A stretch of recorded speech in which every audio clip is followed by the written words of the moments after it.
PDA ऐसा है फायदे में जाएगा। अब पीडीए की बात आपने क्या है, पिछड़ा दलित अल्पसंख्यक। अब तक मैं दलित हूँ। हाँ, मैं दलित हूँ। सबसे ज्यादा प्रताड़ित तो मैं समाजवादी पार्टी में मैं रहा। कैसे? मेरा दोस्त क्या था, मैं एसएसपी। आप तो पुलिस अधिकारी थे, बड़े अधिकारी थे, आपको अलग अलग जगहों पे पोस्टिंग मिली। हाँ, सबके। जी हाँ, वो दिन था 18 दिसंबर 1989। मुझे मेरे होम सेक्रेटरी ने बुलाया और बोले, ब्रजलाल जी बधाई, आप अपने बैच के पहले एसएसपी हैं, आपको बधाई दूं या सद्भावना व्यक्त करूं। उन्होंने कहा आप जा रहे हो पहले एसएसपी बन करके, एसएसपी इटावा, मुख्यमंत्री के जिले के। मैंने कहा सर मैं जानता हूँ, मुझे करीब मुलाकात नहीं, मैं लखनऊ का शहर कप्तान था 84-86। मैंने कहा जानते हैं तेज तर्रा लड़का है, मुझे अपने विरोधियों के खिलाफ इस्तेमाल करेंगे। मैं माननीय मुलायम सिंह जी के पास गया 18 दिसंबर 89, पहली बार वो मुख्यमंत्री जान करके इटावा जा रहे थे। मैं गया, उनको सैल्यूट किया। उन्होंने कहा चलो चलो हमारे साथ हेलीकॉप्टर में। मैंने कहा सर मुझे मत ले जाओ, कोई दूसरा एसएसपी देख लो तो आपको दिक्कत ना हो। नहीं माने, मैं 20 दिसंबर को इटावा गया, ज्वाइन किया एसएसपी।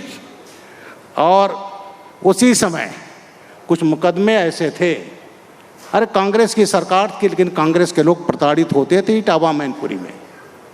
उस समय दर्शन सिंह यादव, बड़े इनको खड़ा किया करने वाले दर्शन सिंह यादव, किसी चीज़ पर विवाद हुआ वो अलग हो गए, उनके आदमियों को चुनाव में पीटा गया।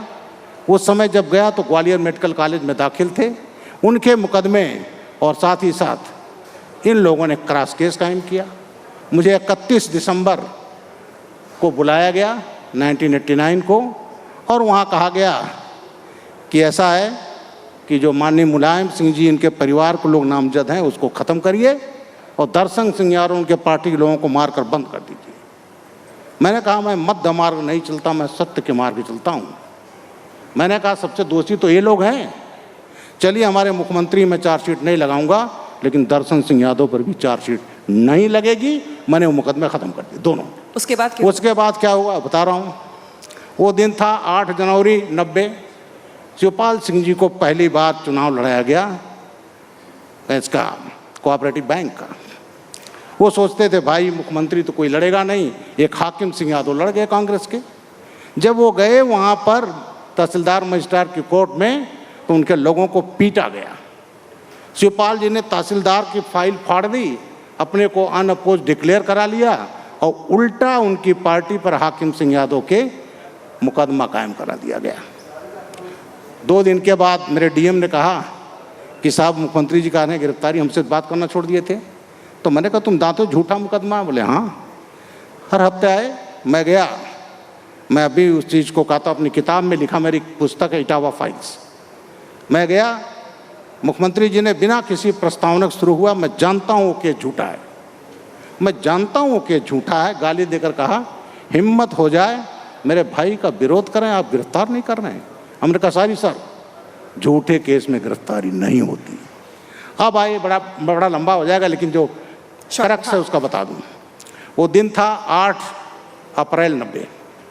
इन्हीं के पार्टी के एक बड़े नेता का फ़ोन आया, बोले भाई साहब एक मुनीब यादव हैं, उनकी ज़मीन को शिवपाल जी की और उनके आदमियों ने कब्जा कर लिया है। मैं परिवार का हूँ, मैं कुछ नहीं कर पा रहा हूँ, मैं भेज दूँ आपके पास? मैंने कहा भेज दीजिए। भेजा उन्होंने, मैंने शाह आलम खान थानाध्यक्ष को लिखा इसमें कार्रवाई किया जाए। 9 अप्रैल सुबह जब गया तो वहाँ सैफई के लोग शिवपाल सिंह के आदमी कब्जा कर रहे थे। 22 आदमी पकड़ कर लाया, थाने पर लाया। जब थाने पर लाया तो सैफई के प्रधान थे, वो भी उनका नाम दर्शन सिंह यादव था, वो 2 आदमी के साथ पहुँच गए। हमारे थानाध्यक्ष से बोले छोड़ इन लोगों को। बोले क्यों छोड़ें? बोले मैं कह रहा हूँ इसलिए छोड़। मुख्यमंत्री जी ने पहला बयान दिया था वहाँ पर, इटावा का प्रत्येक आदमी अपने को मुख्यमंत्री समझे। तो भाई इटावा, हाँ तो सैफई का प्रधान तो सुपर प्रधान मुख्यमंत्री था। उसने कहा आप हैं कौन? तो मेरे थानाध्यक्ष को झापड़ मारा, कहा मैं हूँ दर्शन सिंह यादव, सैफई का प्रधान और मुलायम सिंह जी का चचा लगता हूँ। उसके बाद मेरा थानाध्यक्ष ने उनको 2 और 22 पुलिस बंद थे, 3 और 25 बंद हो गए। किसने? शिवपाल जी को बता दिया। शिवपाल जी थाने पर 100-150 आदमियों को लेकर गए, हमला किया, पूरा थाना भाग गया, मुलजिम छुड़ा लिए गए और शाह आलम को खींच कर इतना पीटा गया जब मैं थाने पहुंचा तो वो खून से सना हुआ था। उसके बाद डीआईजी को भेजा, इन्होंने चल दिए। हमारे डीआईजी साहब दुनिया में नहीं है, 72 बैच के थे, और वो सीधे शिवपाल जी के घर गए। और जो मुलजिम छुड़ा लिए गए थे 4 से उन्होंने एप्लीकेशन लिया और शाह आलम खान जो मेरा SHO था उसके खिलाफ मुकदमा कायम करा दिया। 12 बजे आते हैं, मैं तो जाता नहीं शिवपाल के घर, डाक बंगले मैंने रिसीव किया। वो इतने उतावले थे, बोले SSP साहब मुख्यमंत्री जी कहते हैं आज ही शिवपाल जी को क्लीन चिट दिया जाएगा और शाह आलम खान को जेल भेज दिया जाए। मैंने कहा व्हाट आर यू टॉकिंग, जिसने सही काम किया, जिसको पीटा गया, खून से लथपथ है, आप कारकार हैं, उसको उसी को जेल भेज दिया जाए? नहीं, बोले मैं तो बता रहा हूँ, मेरा सवाल ये है कि उसके बाद आपके साथ क्या किया बता रहा हूँ, मैं बता रहा हूँ, वही बता रहा हूँ, बस ये 1 मिनट वही बता रहा हूँ। उसके बाद मैंने कहा देखिए जब तक मैं हूँ SSP तब तक ना आप कर पाएंगे ना मुख्यमंत्री कर पाएंगे। शाह आलम बुलाए गए, जैसे उन्होंने कहा कि साहब शिवपाल जी ने मारा, उन्होंने कहा नहीं, ऐसा सच बोलने से क्या फ़ायदा जिससे खुद के हाथ पांव कट जाएं, शिवपाल थाने नहीं आए। उसके बाद जब मेरे डीआईजी उसको और तंग करने लगे तो मैंने कहा दुनिया साथ छोड़ दी कि मैं तेरा साथ नहीं छोड़े दूंगा। और 9 अप्रैल 90 को मैंने शिवपाल जी, उनके ग्राम प्रधान सबके खिलाफ नामजद मुकदमा कायम कराया। क्या परिणाम हुआ? तुरंत मुझे ट्रेनिंग में भेज दिया गया नैनीताल, CID की टीम बैठाई गई। CID जांच में बरसों लगते हैं, 10 दिन में इंक्वायरी फाइनलाइज, शाह आलम खान के खिलाफ चार्जशीट, प्रोसिक्यूशन और ब्रिजलाल को बर्खास्त करने के लिए डिपार्टमेंटल एक्शन। जेला है मैंने, इतना मुझे तंग किया गया मेरी पुस्तक इटावा फाइल में।